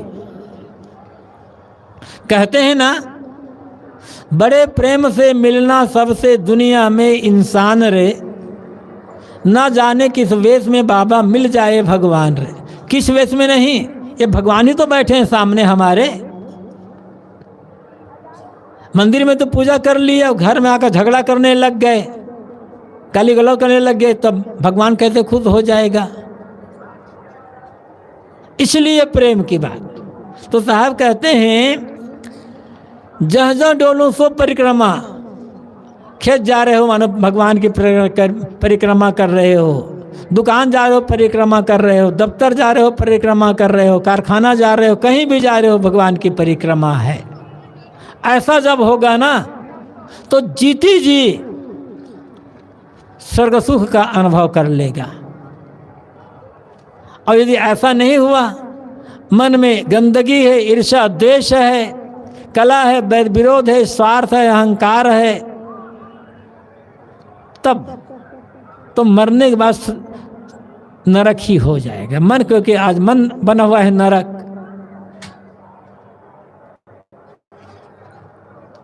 जो कुछ करो तो पूजा, ऐसे समझो कि भावना पत्र करके जो करोगे पूजा।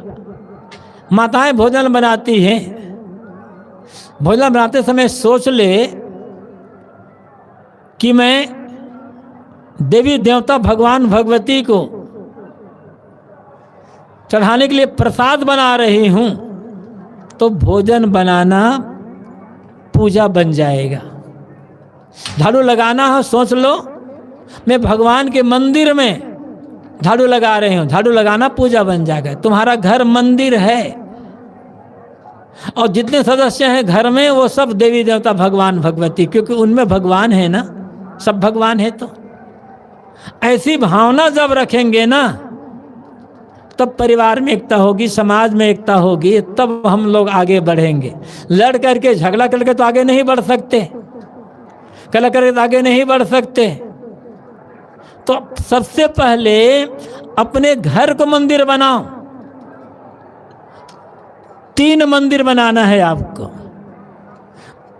वो मंदिर बाहर नहीं, भीतर। बाहर मंदिर बनाएंगे उसमें तो पैसा लगेगा, जितना बड़ा मंदिर उतना बड़ा पैसा लगेगा और समय लगेगा।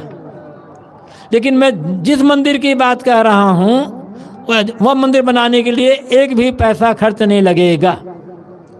सबसे पहले अपने घर को मंदिर बना लो। ये समझ लो घर में जितने पुरुष हैं, रिश्ता कुछ भी समझो ये देवता है, भगवान है। और जितनी नारियां समझो ये देवी भगवती। पूजा क्या है? जो माता पिता है, सास ससुर है, दादा दादी, बड़े बुजुर्ग हैं, उनकी सेवा करो, उनका आदर सम्मान करो, उनके जो उचित आगे उनका पालन करो। परस्पर में समता एकता से मिलजुल कर रहो, छोटे बच्चों पालन पोषण करो। तो जितना प्रेम रखोगे, मीठी वाणी दे पाओ और ना दे पाओ, मीठी वाणी तो दे सकते हो ना। मीठी वाणी बोलने में तो एक पैसा खर्च नहीं लगेगा। अपने लिए क्या चाहते हैं? मीठी वाणी चाहकार हो जाएगा। सेवा करके देखो, जो दोगे वो मिलेगा लौट करके। किस रूप में मिलेगा? कहा नहीं जा सकता। तो कहानी याद आ गई। छोटा बच्चा भूखा प्यासा गांव में घर घर भटक रहा था, लोगों से भोजन पानी मांगता था, कोई से भोजन पानी देता नहीं था, सब उसको तिरस्कृत करते थे, भगा देते थे। एक बड़े घर का दरवाज़ा खटखटाया वो बच्चा, एक बच्ची निकली। उनने कहा क्या है? कहा कि बहुत प्यास लगी है, भूख लगी है, कुछ दे दो खाने को। वो बच्ची कहती है अच्छा रुको, मैं देखती हूँ क्या है घर में। गई भोजन समाप्त हो गया था, तो एक बड़े गिलास में दूध लेकर के आई और बड़े प्रेम से कहती है, घर में भोजन नहीं रह गया है, खत्म हो गया है, ले तुम ये दूध पी लो। बड़े प्रेम से बच्ची दूध पिलाती है। दूध पी करके वो बच्चा चला गया आगे। समय बीत गया, वो बच्ची जवान हो गई, शादी हो गई, ससुराल चली गई और बात भूल गई। और जब बड़ी हुई तो उसके शरीर में बड़ी बीमारी हो गई, गंभीर बीमारी। बहुत इलाज करवाए लेकिन बीमारी ठीक नहीं हुई। तो किसी ने कहा कि अमुक शहर में एक बड़ा डॉक्टर है, वो वही बीमारी ठीक कर सकता है, वो इस बीमारी के स्पेशलिस्ट डॉक्टर है, उसके पास जाओ। वो गई, डॉक्टर से मिली। डॉक्टर ने उसे देखा, पूछा कहाँ रहती हो, कैसे हो, क्या है, सब बात किए। फिर कहा अच्छा तुम आगे कोई बात नहीं, भर्ती हो जाओ और मैं गारंटी देता हूँ तुम्हारी बीमारी ठीक हो जाएगी। भर्ती हो गई। 1 महीना तक इलाज चलता रहा। डॉक्टर ने 1 पैसा नहीं मांगा और अपने साथियों से कह दिया, देखो वो महिला बीमार है अमुक कमरे में, उसके बढ़िया से बढ़िया इलाज करो, लेकिन उसे पैसा मत मांगना, पैसा के हिसाब मैं स्वयं करूंगा उससे। 1 महीना तक इलाज चला, बीमारी ठीक हो गई। अब डॉक्टर ने कहा अब कल तुम्हारी छुट्टी हो जाएगी, तुम बिल्कुल स्वस्थ हो गई, तुम्हारे हो गई हो, बीमारी ठीक हो गई। और महिला सोचती थी कि 1 महीना हो गया, डॉक्टर ने अभी तक 1 पैसा नहीं लिया है, पता नहीं है बिल कितना आएगा, कहाँ से पटा पाऊंगी। चिंता में थी, क्योंकि आजकल तो खर्चा बहुत ज़्यादा बढ़ गया है इलाज का। डॉक्टर ने साथियों से कहा और जो महिला भर्ती है कल छुट्टी होगी, उसके इलाज में जितना खर्च हुआ है वो सबका बिल बनाओ, लेकिन बिल बना करके मुझे देना पहले। बिल बनाया, बहुत लंबा बिल आया। डॉक्टर ने उसमें लिख दिया और दे दिया बिल। वो महिला देखती है कई लाख का बिल, घबरा जाती है, तो यहाँ इतना बिल है, कहाँ से पैसा लाऊंगी। लेकिन देखती है आगे उस बिल में कुछ लिखा हुआ था। डॉक्टर ने लिखा था, प्रिय बहन, तुम्हारे इलाज का पूरा बिल तुम्हारे 1 गिलास दूध ने बहुत पहले ही पटा दिया है। कहाँ से बात पहुंची, प्रेम से 1 गिलास दूध पिलाया और आज वो 1 गिलास दूध लाखों का बन गया। कैसे? प्रेम के बल पर, सेवा के बल पर। तो प्रेम और सेवा करना, यही तो भगवान की भक्ति है। मन में प्रेम नहीं है, दूसरों के लिए सेवा नहीं है, तिरस्कार है, तो भगवान की भक्ति कैसे होगी। तो मैं कह रहा था कि पहले अपने परिवार को मंदिर बनाओ, प्रेम से, सेवा से, मीठी वाणी से, कोमल व्यवहार से, मुस्कुराहट से, तो घर के लोग लगेंगे सब ये देवी देवता हैं। लड़ाई झगड़ा कलह सब बंद हो जाएगा। फिर अपने जीवन को मंदिर बनाना होगा। ये समझ लो, ये हमारा जो शरीर है, ये जीवन है, ये चलता फिरता मंदिर है। कैसे मंदिर बनेगा? शुभ कर्मों से, सदाचार से, उज्जवल चरित्र से। और शुभ कर्म करने में पैसा नहीं लगेगा, सदाचार में, दया समाज में पैसा नहीं लगेगा। जितना अच्छे कर्म करते जाएंगे, सत्य और ज्ञान और धर्म के रास्ते पर चलते जाएंगे, ये जीवन मंदिर बनता चला जाएगा। चलता फिरता मंदिर। पवित्र मन, पवित्र शरीर में ही तो परमात्मा का निवास होगा। गांजा, भांग, गुटखा, तंबाकू उल्टा सीधा खा करके शरीर को गंदा कर रहे हैं, और उल्टी सीधी बात सोच करके मन को गंदा कर रहे हैं। कहाँ से भगवान का अनुभव होगा? भगवान गंदी जगह में आकर कैसे बैठेंगे? तो कम से कम सदाचार, शुभ कर्म के रास्ते पर तो चले। तो जीवन मंदिर बन जाएगा। और अच्छे विचार, ज्ञान विवेक विचार के विचार से सबके लिए प्रेम, सबका भला हो, सबका कल्याण हो, सब सुखी हो, सब आगे बढ़ें, बराबर ऐसे सोचते, बराबर ऐसे सोचते जाओ, सोचते जाओ, सोचते चले जाओ। कभी मन में ईर्षा द्वेष ना आने दो। निर्मल विचार, मन मंदिर बन जाएगा। तो प्रेम से, मीठी वाणी से, कोमल व्यवहार से परिवार मंदिर बनता है। सेवा से, सदाचार से, उज्जवल चरित्र, शुभ कर्म से जीवन मंदिर बनता है। और अच्छे विचार से मन मंदिर बनता है। और जिन्होंने प्रेम से परिवार को मंदिर बना लिया, सदाचार से जीवन को, और अच्छे विचार से मन को मंदिर बना लिया, वो तो जीते जी स्वर्ग में निवास कर रहा है ना। कहीं जाने की आवश्यकता क्या है? मरने के बाद स्वर्ग जाएंगे, ये कल्पना करना छोड़ दो। कौन देखा मरने के बाद क्या होगा? जीते जी यदि स्वर्ग नहीं है, जीते जी परिवार नरक बना हुआ है, जीवन नरक बना हुआ है, तो मरने के बाद कैसे होगा?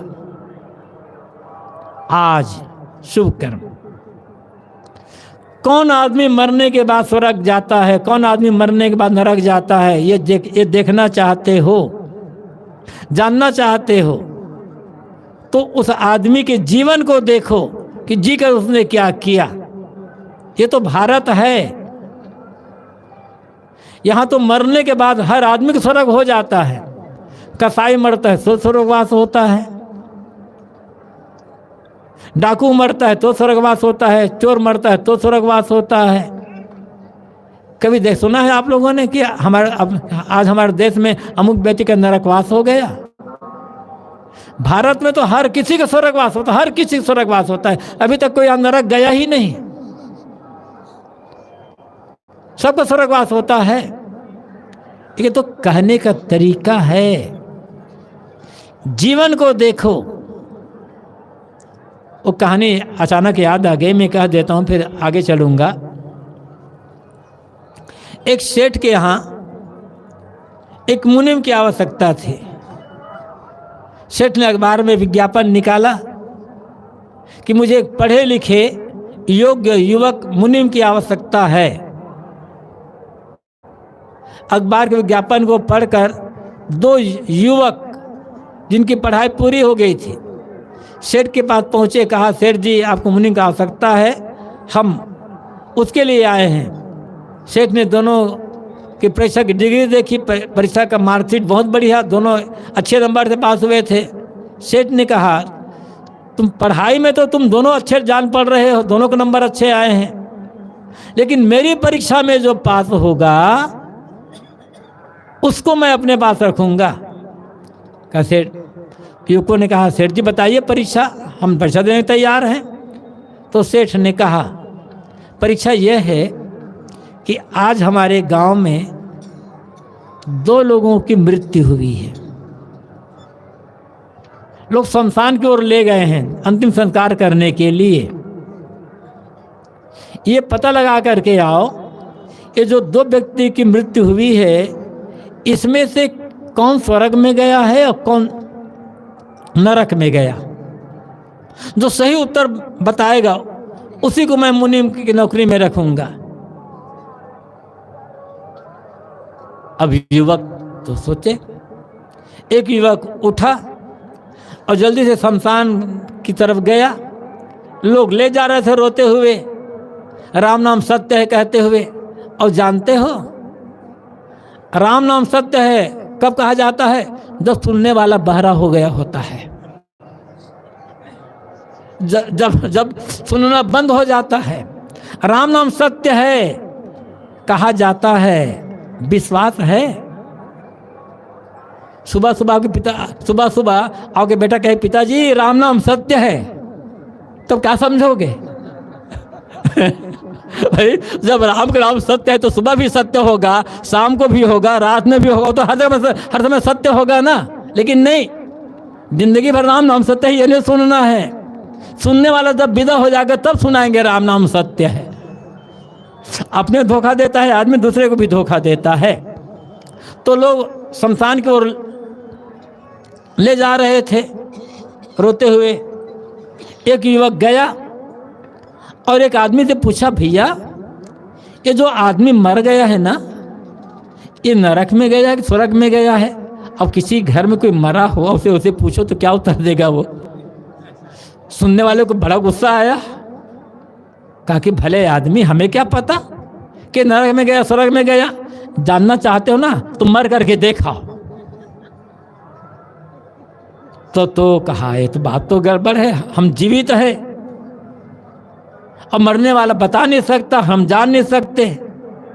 आया कि सेठ जी आपका प्रश्न गलत है, हमें क्या पता कि मैंने स्वर्ग में गया? तो सेठ ने कहा तुम जाओ, तुम्हें बोलने का ढंग मालूम नहीं है, तुम्हारा तरीका सही नहीं है। दूसरा युवक उठा और वो भी गया और जाकर एक टोली में जो लोग जा रहे थे में मिल गया, उनकी बातें सुनने लगा। एक आदमी कह रहा था, भैया ये आदमी मर गया, इसके अंतिम संस्कार में आने का मेरा मन बिल्कुल नहीं था, लेकिन मेरे सगे चाचा थे इसलिए आया। जिंदगी भर इन्होंने हमें तकलीफ दी, धन हड़प लिया, पैसा हड़प लिया, क्या हड़प लिया, जिंदगी भर तकलीफ दी, लेकिन नहीं आता तो लोग क्या कहते, इसलिए मन मार करके आना पड़ा। दूसरे आदमी ने कहा, अरे तुम तो चाचा उसके भतीजे थे और परिवार में झगड़ा होता ही, मैं तो पड़ोसी था ना। जब तक जी इसने मुझे परेशान ही किया, परेशान कर रखा था ये।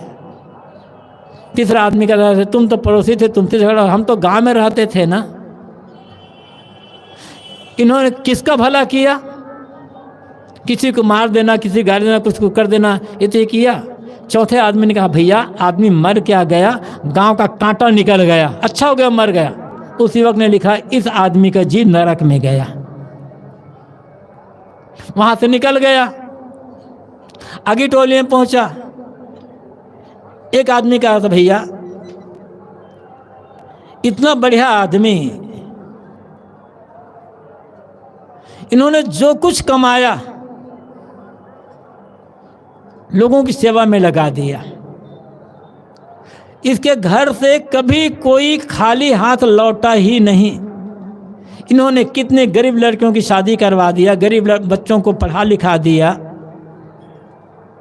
एक आदमी कहता, भैया ये आदमी नहीं था, देवता था, देवता। एक आदमी ने कहा, भैया आदमी मर क्या गया, हमारा तो गांव का खंभा ही टूट गया, हम लोग तो अनाथ हो गए। उसने लिख लिया कि ये आदमी स्वर्ग में गया। जीवन को देखो, अब ये सोचो हमारी क्या तैयारी है। यदि देखो शरीर तो सबको छूटेगा, ये कोई अशुभ बात नहीं है, सबका शरीर छूटना है। यदि व्यवहार गलत है और मरने के पश्चात घर वाले कहते हैं अच्छा हो गया मर गया, पड़ोसी कहते हैं अच्छा हो गया मर गया, रिश्तेदार कहते अच्छा हो गया मर गया, तो समझ लेना कि मुझे नरक ही मिलेगा। और मरने के बाद अच्छी तरह से याद करें, लोगों को लगे कि कुछ दिन और जी लिए होते, इनके साथ हमें कुछ दिन और मिला होता तो हमें बहुत कुछ सीखने को मिलता, बड़ी शांति मिलती, तो समझ लेना कि मेरा स्वर्ग हो जाने वाला है। जीवन को देखना होगा। ये पूजा कर दोगे, ये कर लोगे, स्वर्ग मिल जाएगा, वो भावना है। वो पूजा करो, पाठ करो, सब कुछ करो, लेकिन पूजा करने के बाद झगड़ा बंद नहीं हुआ, गाली देना बंद नहीं हुआ, चुगली करना बंद नहीं हुआ, ईर्ष्या करना, निंदा करना बंद नहीं हुआ, तो पूजा करना तो बेकार हो गया।